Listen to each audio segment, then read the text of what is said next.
Tom Boley, Chief Market Strategist here at EarningsBeats.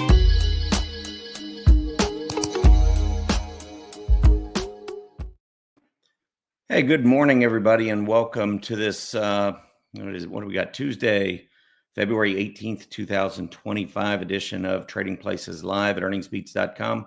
I'm Tom Boley, Chief Market Strategist here at EarningsBeats. It's a pleasure to be with all of you again this morning. Hope you enjoyed your long holiday weekend. We got futures green, looking to go higher, looking to start off in all-time high territory on both the S&P 500 and the NASDAQ, and things, unless things change here in the next 30 minutes.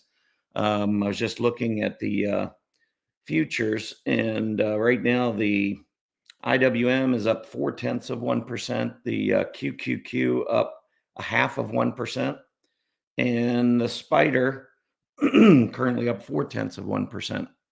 So we've got definitely some blue skies on the horizon this morning as the market tries to make this breakout. I did see a comment in the room there talking about whether I've turned bullish or whether I'm no longer bearish. I wasn't really bearish. I was cautious, and I'm still cautious, but I also don't fight 52-week and all-time highs. So, I think you pick your spots.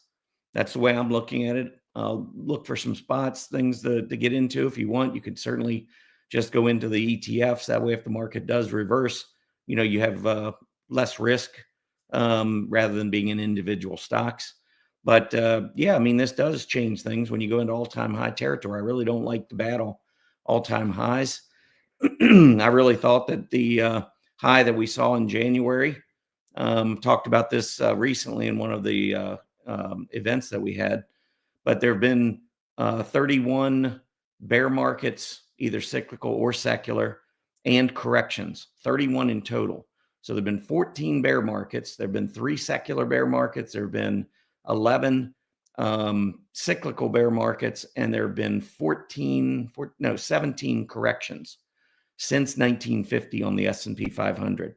Corrections being defined as 10% or more drop. Although there were 3 of them that were like 9.5% or more, but not quite 10. I included those as corrections. But anyway, of those 31 bear markets or corrections, 14 of them have started in either the month of January or July. And so we had a high in January, and I was thinking, hey, that could be the high for a short-term correction. But this morning, again, unless things change in the next 30 minutes, it looks like we are going to hit a new high at the opening bell.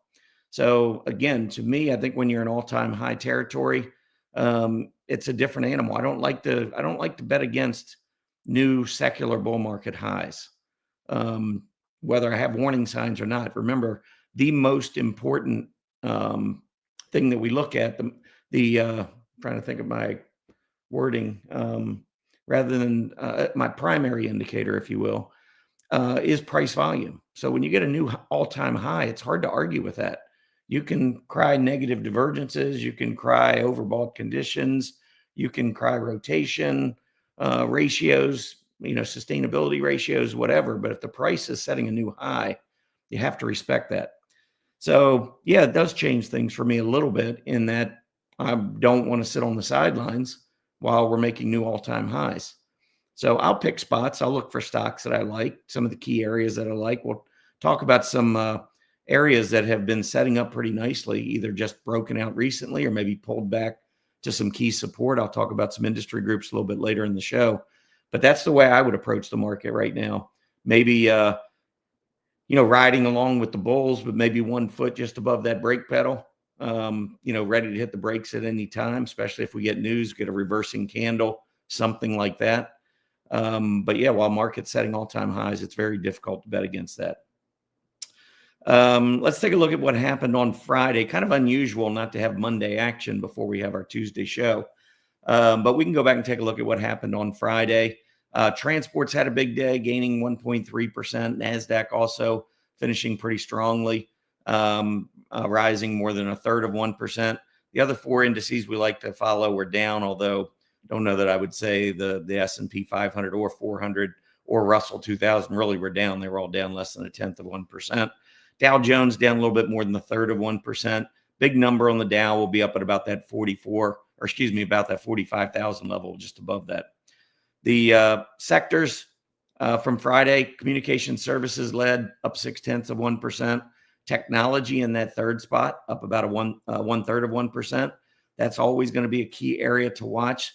If we pull that up or pull that group up, you can see the industry groups within technology. Computer hardware gaining 1.35%. Semiconductors.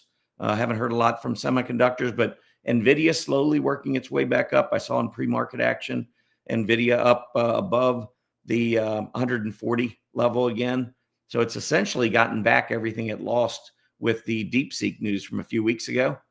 Again, a lot of times you get news like that and the market reacts like that's it. Like that's the gospel for the stock market going forward. And all it was a story about a small company in China.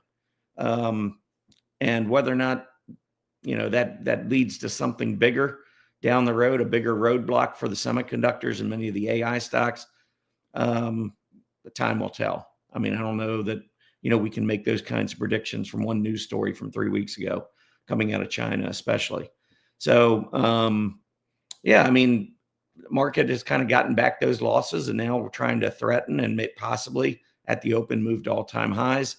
And we're doing so with communication services and with technology leading the action on Friday. I'll be very interested to see what leads today.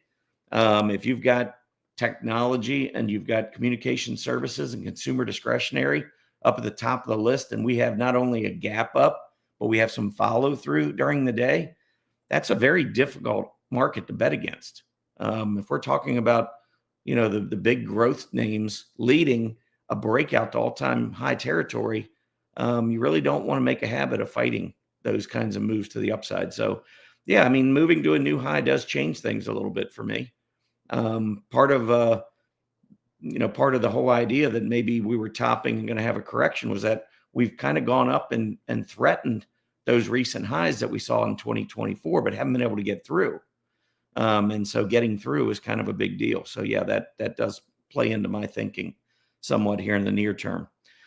But again, you get a big reversal in something on the price chart that looks more bearish, and then all of a sudden I will be back to being more cautious again. So it's like, okay, if we're going to run higher, I want to be part of it. But if we reverse based on all the other signals that I've already talked about, then I'm going to be a little bit cautious, knowing that.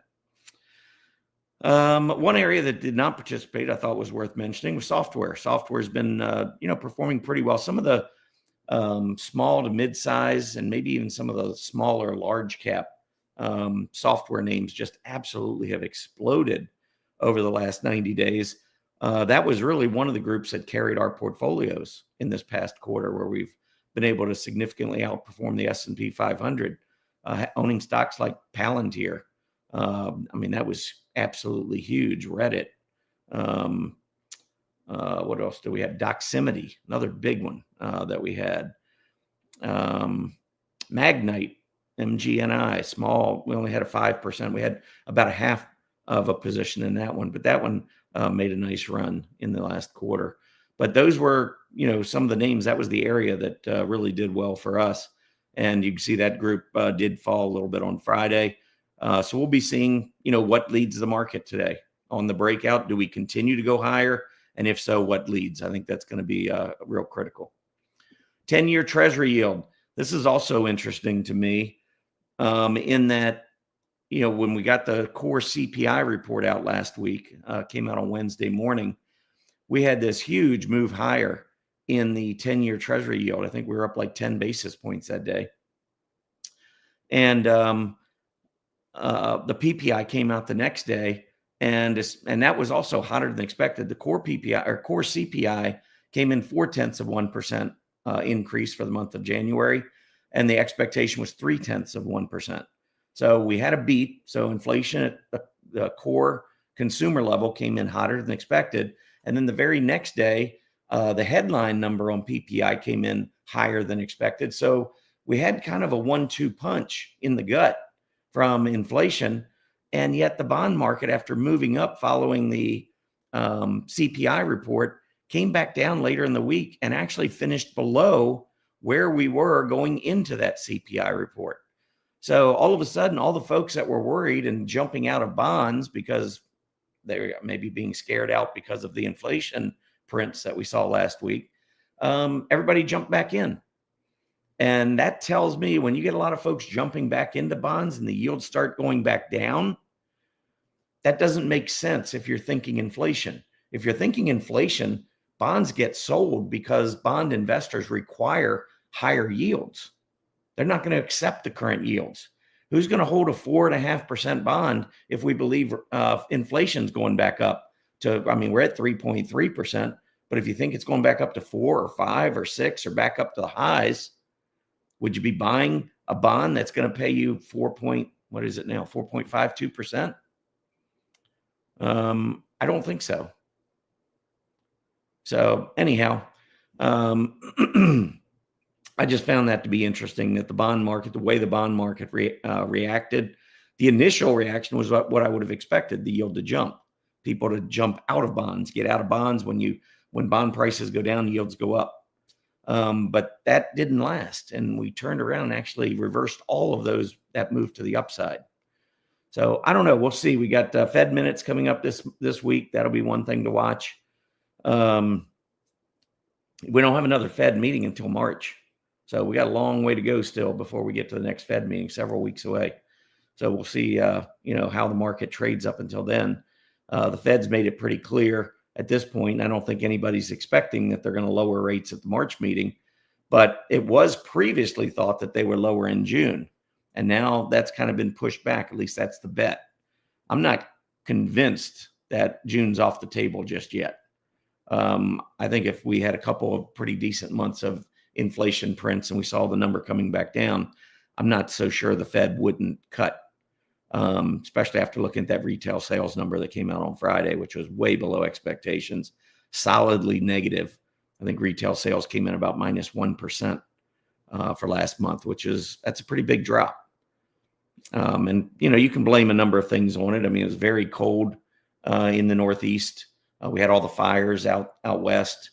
So there were reasons why maybe folks weren't out in the stores. So maybe we give retail sales another month. But if we have another month anywhere near what we saw last month, I think the Fed's got to be thinking about, hey, we're going to have to cut some rates at some point. And hopefully, inflation's under control. But anyway, I just thought this was interesting on the 10-year Treasury yield. So I wanted to share that. The S&P 500, this is what I was talking about, where we got up to high in December. On the S&P, we actually did make a new high in January. And now you can see we're right up against that level with today. And I'm going to pull up, just see where we are right now, because we got about 17 minutes to go to the opening bell. Yeah, the spider's still up 0.4%. So it looks like it is going to open in all-time high territory. And then we'll see where we go. 0.4% would be about 24 S&P 500 points, and that would take us up to 61.38. And I think the high was 61.28. So right now, based on where we're trading pre-market, looks like we're going to take out the all-time high by about 10 points on the S&P 500. Moving on to the NASDAQ 100 here is, we actually did have a very, very slight breakout on Friday. I didn't think we had, but when I looked at it, we did actually close above that December high close. So we have a new all-time high close on the NASDAQ. It was very, very small, the breakout. And intraday, we also made a high above the intraday high back in December. But the close on Friday did not clear the intraday high from back in December. So it's, to me, we've gotten a breakout, but another solid day, big hollow candle today. That would be much, much more confirmation.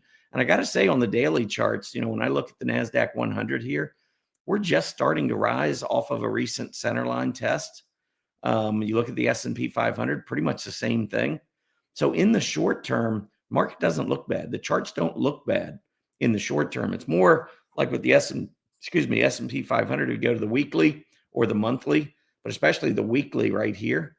You can see all of these moves up have come with lower prices on the S&P 500.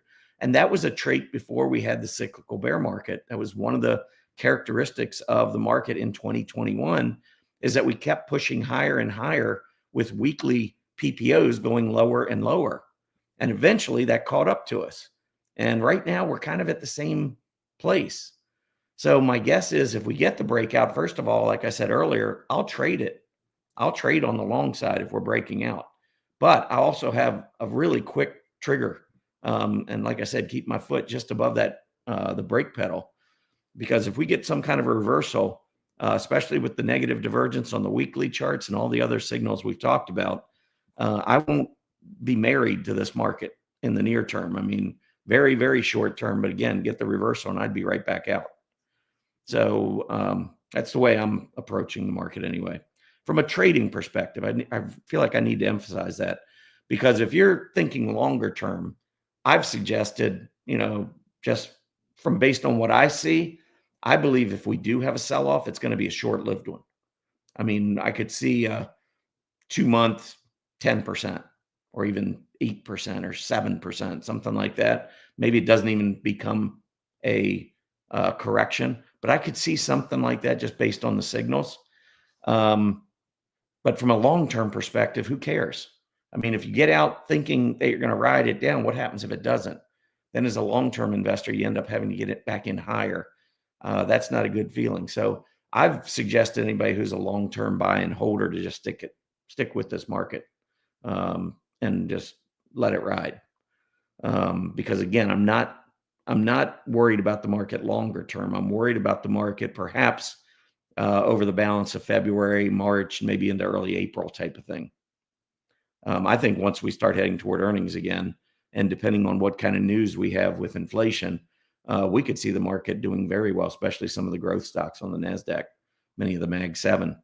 I've seen stocks like Microsoft not doing very well. I wouldn't be surprised to see Microsoft pick back up again, things like that.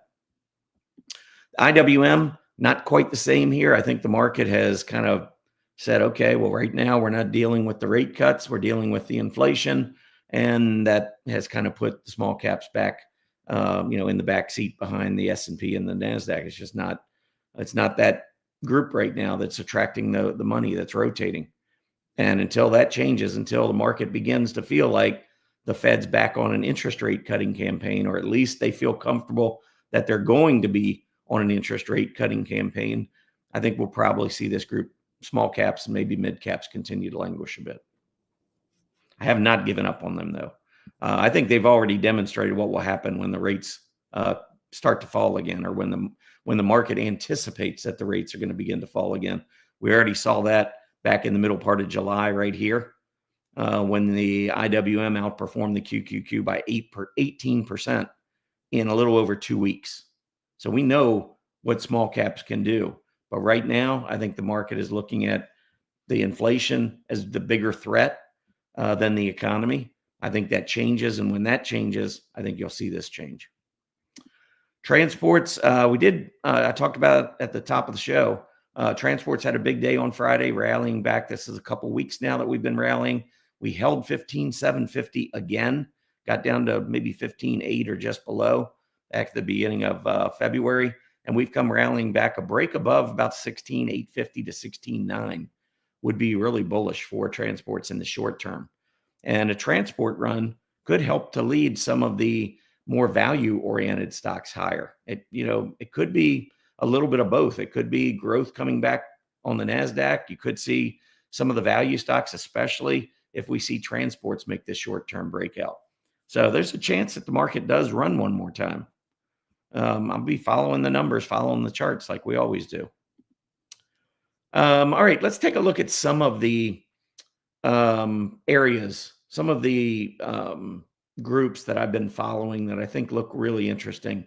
And I'm staying away from technology. I'm going to stick with discretionary and industrials, and just pick out some of the areas in those two sectors that I think look pretty strong. So the first one here is restaurants. And I'm going to be showing all these charts on a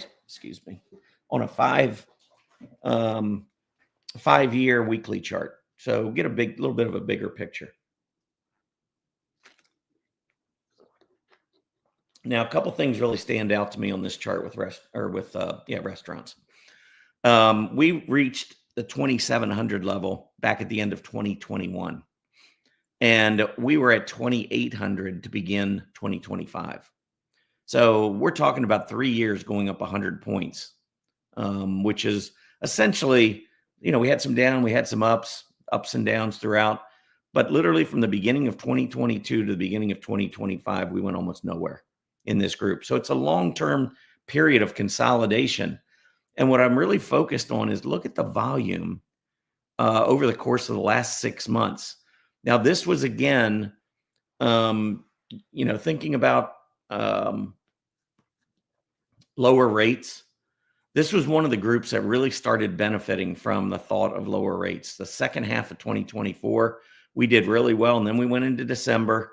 The Fed kind of changed its tune, started waffling. Restaurants came back down. But this time, instead of continuing to roll over, they've turned back to the upside. And look at the volume that's come in. Look at this volume relative to what we've seen over the last few years. It looks to me like there's a lot of accumulation taking place.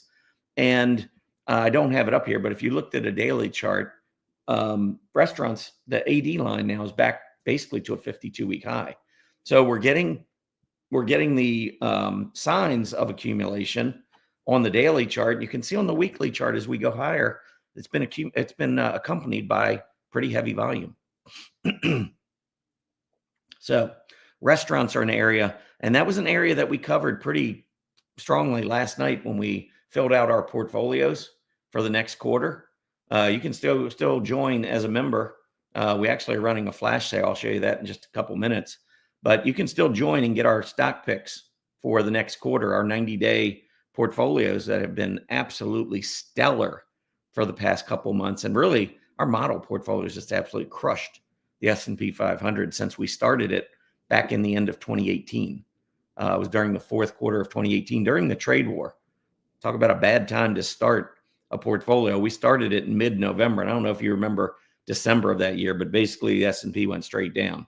So that's what we got to start our portfolios with. But anyway, we've bounced back from that. The market's bounced back. The portfolios have bounced back and done incredibly well. But restaurants breaking out. Let's keep going. Talk about travel and tourism. Travel and tourism just coming off the 50-week moving average. Last couple of weeks, very nice breaking out there. Another one that really has consolidated a lot over the last 3-4 years.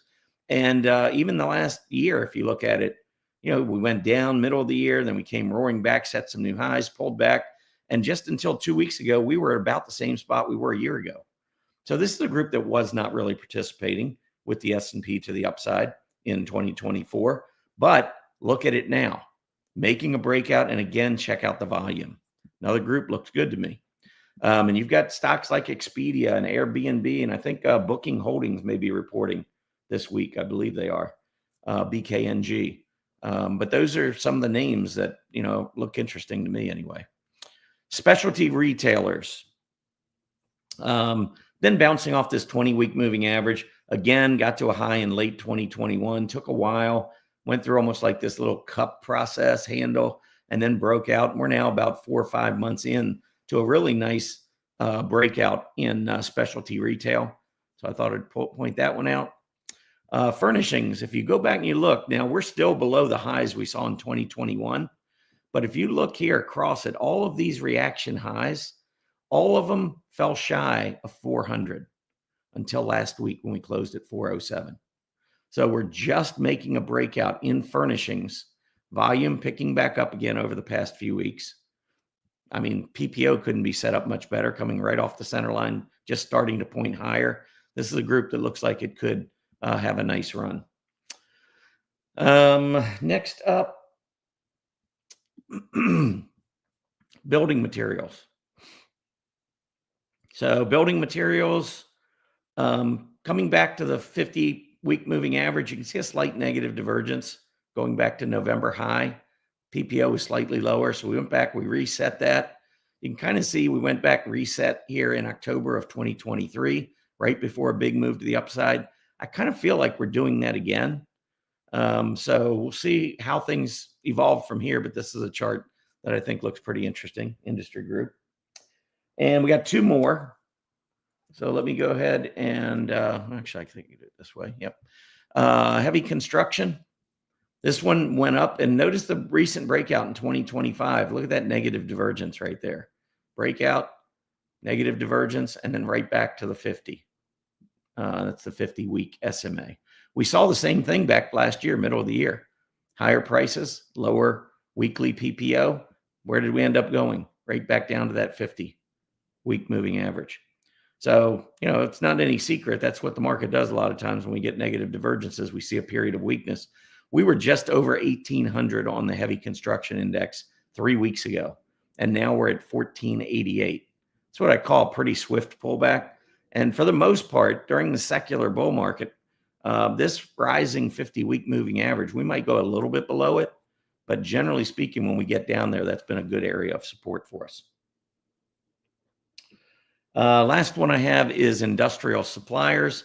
Another one which had pulled back just recently right to the 50-week moving average. You can see the last couple times we've tested it, we bounced right off of it.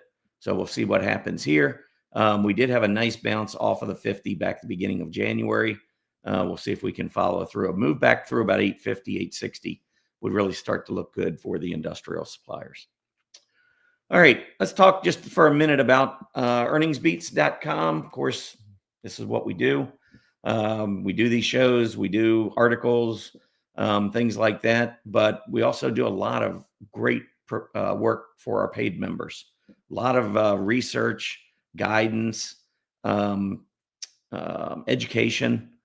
Try to teach a lot of what we've learned over the years. We do that here in the free shows and stuff here on YouTube, but the depth of our education goes much, much deeper.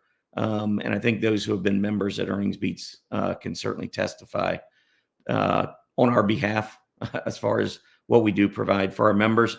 But you can start a 30-day no-cost trial. And I want to emphasize no-cost trial because we just put out our portfolios for the next 90 days. All you have to do is be a trial member. So you can take that out for 30 days. At the end of your 30 days, you'll be charged $147 per month, but we'll give you annual specials that'll basically cut that down almost in half. And of course, if you cancel, you won't be charged at all. But during this, since we had our event last night and we drafted what I like to call drafted our 10 equal weighted stocks for each of our portfolios, we like to do a flash sale for any new members coming in. So we're only doing this for 48 hours, but if you go to EarningsBeats.com and click on this, it will bring up the landing page here where you can save 20% on an annual plan. Normally $997, it's now $797. And you can simply claim your offer by coming into this landing page. You got 1 day, 8 hours, 34 minutes, and 5 seconds to go. But it gives a lot more information about what we do, the services that we provide, and so forth, and give you a list of what you can expect. There's the offer for the next 24 hours, roughly. So be sure to check that out and take advantage of it while we have the prices low. We try to make it as affordable as we can. We do a lot of work. It's a very in-depth service. And I think, if you try it out, you'll certainly find that out pretty quickly. All right. I thought, to close this thing out, let's see, we're about to open. We got 2 minutes left. The spider spider coming back down, only up 0.2%. So maybe we make the breakout at the open. Maybe we don't. It's going to be an interesting open for sure. And I think that number is 6128 and change on the S&P 500. And we closed at 6114. So 0.2% would be maybe 12, 13 points, which doesn't get us back to that 6128 level. Anyway, it's just points, a couple points here or there, but it'll be interesting to see whether or not the market, does have that, the depth of a rally and get enough participation from enough groups to get us back to an all-time high. But the last thing I wanted to do was, this is a raised guidance chart. This is just one of the things we do for our members. But we go through and we keep a chart list of all the stocks that have raised guidance over the last 3 months. And if I pull up edit, you'll be able to see how many there are 373 companies on this chart list right now. And in order, in chronological order. So when they, after 3 months or so, they'll be ditched. Once their earnings date comes up and passes, we'll get rid of them. And they're going to have to raise guidance again to get back on the list. So it's just this constant revolving chart list. We do put the earnings dates on here, and I try to update that every week because earnings dates can change from when they're first estimated, just to let everyone know what those earnings dates are. But I thought what I would do here is show you. Now, I just gave you 7 industry groups. What I'm going to do is I'm going to run a scan of a couple of those industry groups against our raised guidance chart list. And we can see if there are any companies that have raised guidance in those areas that I said look kind of interesting to me. So the way you would do that is you would come in here with scan, go to a new scan. And first thing I'm going to do is I am going to pull up the chart list for the raised guidance. So that's going to be the first part of my scan. So I'm now scanning not against the whole universe of stocks. I'm scanning against just this chart list. And then I can go in and I can pull up industry groups that I can scan against. So let's see. And I'll throw a couple others in here. I mean, you might be interested in internet. So let's throw internet up there. You could be interested in, let's go down to technology. Let's say you want software and also semiconductors. And let's go into a couple of those that I pulled up earlier. So let's go to consumer discretionary. We'll go to restaurants and bars. And then we'll go to travel and tourism.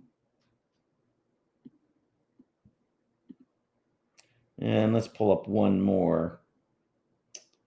Let's go with that heavy construction. That's going to be in the industrials. All right. So now what I'm going to do is I'm going to run this against my chart list, and I've got to put in this bracket because it's not, you don't want it to be in all of these groups or nothing will get returned. There's no stock that's going to be in all 6 industry groups. Stocks are only going to be in one industry group. So what you have to do is you got to go in here and you have to change all these to OR.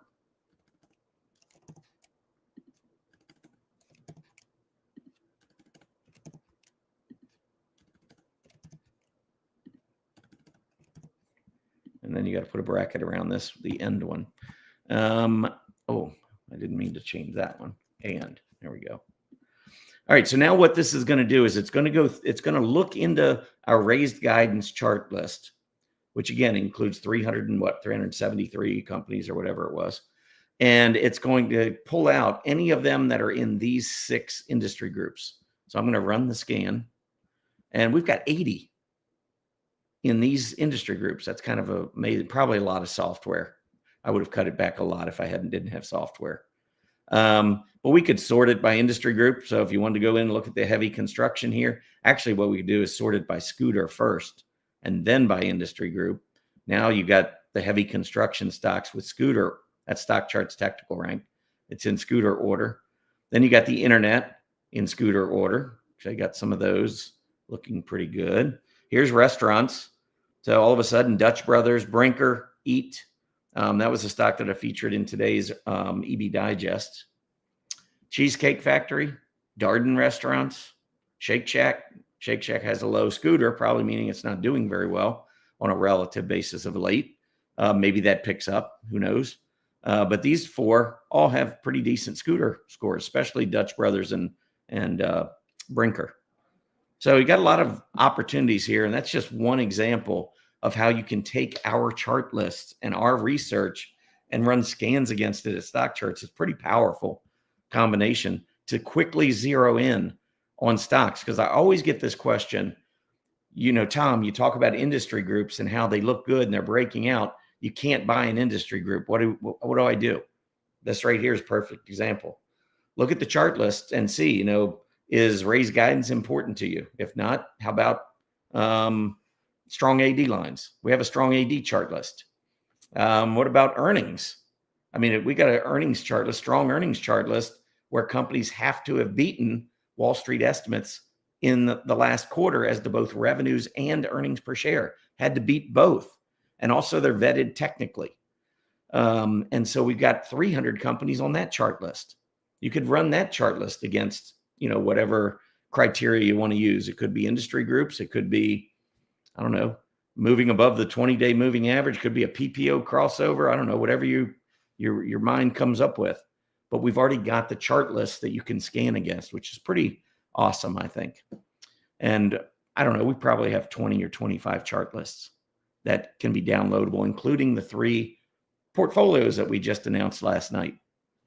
So anyhow, I've gone over a little bit here. So let's check out the market now that we're 5 minutes in, and let's see what we're doing. See if we are at all-time highs. S&P right now is not. It's up 7. NASDAQ is up, though, and that is at an all-time high. So we're getting NASDAQ. That's looking pretty good. Let me see what the high was on the S&P. 61.25, and we're at 61.22. I mean, we are just right there trying to make the breakout. But NDX did do it, and that's kind of a big deal. I know it's just one index. I want to see the S&P do it. I want to see the Dow do it. I definitely want to see the IWM at least move through the recent congestion, get above 230 and stay there for a little bit. I mean, I want to see some participation in this move. I don't want it to be just a couple of Mag 7 stocks that are taking it up. I mean, yeah, you can make money on those individual stocks, but that's not what's going to really help the S&P 500. Yeah, I think that's about it. Maybe take a look at the semis. I wanted to see what they're doing. Semis are up nicely today, up almost 2%. NVIDIA probably having a strong day. Yep, 143 almost. So this has been a straight up move. And remember, this is typical for NVIDIA. I want to show you something on seasonality. This is an earnings month for NVIDIA. NVIDIA's earnings months are February, May. You can see right here, just look at the last 13 years during the secular bull market and look which months do the best for NVIDIA. February, May, August, November. Earnings months. That's when they report their earnings, in the second month of calendar quarters. And they typically run higher going into their earnings reports. So when you look at NVIDIA and you see this chart, you're like, wow, look at all of a sudden February, it's going up. What's going on? It's not unusual. That if you understand history, we have a seasonality chart list. We have a chart list for everything. Anyway, check us out at EarningsBeats. Make sure you like our video, subscribe to our channel. We're talking about doing more live events, live streamed on YouTube. So you're going to want to be subscribed. Make sure you're made aware of any of those free events that we do. But yeah, that really helps us. Even if you're not going to be a member, you're not a member, it helps us by giving us the likes, the subscribes. All of those things factor into YouTube's algorithms, which can help us build our community. So certainly appreciate all of you. Hope you have a great holiday shortened week, and let's see what this market's made of this week. That's kind of my mindset going in. I mean, we're right at all-time highs. What you got for us next? So until the end of the week, I'll chat with you all later. Happy trading.